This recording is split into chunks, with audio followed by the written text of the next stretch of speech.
it's not your job to turn yourself in. This man committed an armed robbery. Police did arrest him, but they forgot to put him in jail and came back for him 13 years later. Get ready, because this is the crazy story of the criminal the police forgot to put in jail, Mike Anderson.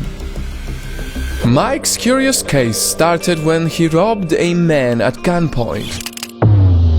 He managed to escape with the victim's money, but eyewitnesses were able to take note of his license plate. Shortly after, cops arrested him. He was found guilty of armed robbery and was sentenced to 13 years in prison. And so, Mike embraced the twist of fate that he would no longer be a free man because of his actions. He waited for police to come get him. But as you already know, the police never came. Days turned to weeks, and no one came for Mike. Confused, he even sent a letter to the court telling them his status. He notified the court several times that he was out on bail. Even after he lost his appeals, he filed a document with the court, said in the first paragraph on the first page, "I am not in custody," and gave his home address. This was Mike's first ever encounter with the law. And since he didn't know anything about the process, he relied on his public attorney to decide what to do next. At one point, he wanted to turn himself in,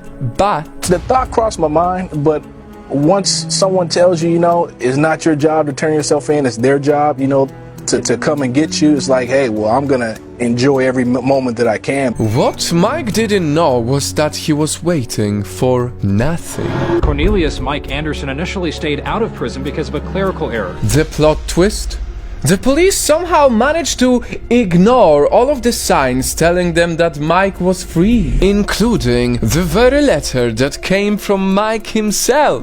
They were convinced that Mike was already in prison for 13 whole years. This error meant that a convict was roaming the streets, all thanks to unbelievable mistake. But while Mike waited for them all those years, he decided to make his own plot twist. Got married, had kids, coached my son's Little League football. Mike reflected on his actions and decided that he will turn his life around. Jail or no jail, he mastered carpentry. He bought a home. He married his girlfriend and raised 4 kids. He even started his own construction company. And he did all of this in plain sight. I never felt like a fugitive, because a fugitive is someone that's running from the law. I never ran from law, I was there. Whether he was coaching his children's football team or volunteering at his local church, Mike never hid his identity. He hasn't been in trouble since that crime he committed in 1999. He became the exact opposite of what he was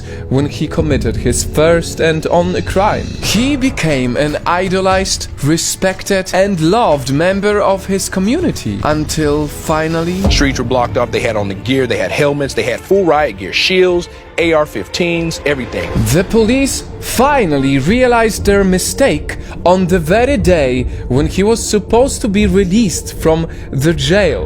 They raided his home and forced him out of his family's arms, who knew nothing about his past because he kept it a secret from them. It's just very hard. And I miss my husband very, very much. My kids miss their father. Mike was finally arrested and was told to serve the 13-year sentence in full. And you won't believe what happened next. Voices all around his community started to speak. This man has done what jail could never do to him. He is not a danger to society. We are much better off with a productive member of society than with another inmate. Many comments like this. Thousands of people petitioned for Mike's freedom, with everyone agreeing that Mike reformed himself outside of jail and that keeping him imprisoned is cruel and unfair. And perhaps the biggest support Mike got was from the very person he robbed 13 years ago. It's about time to let the guy go home. What the state did was their screw up, okay? Not his. It was their fault. So, I mean, it's like they're going to try and penalize him for another 13 years? That don't seem right. His attorney didn't stop appealing his case, and after almost a year of being in prison, with tens of thousands of his friends behind his back, Mike stood in front of the judge. And he said, although you have turned your life around, you did something that the criminal justice system couldn't do for you. You rehabilitated yourself. And he says, I'm releasing you.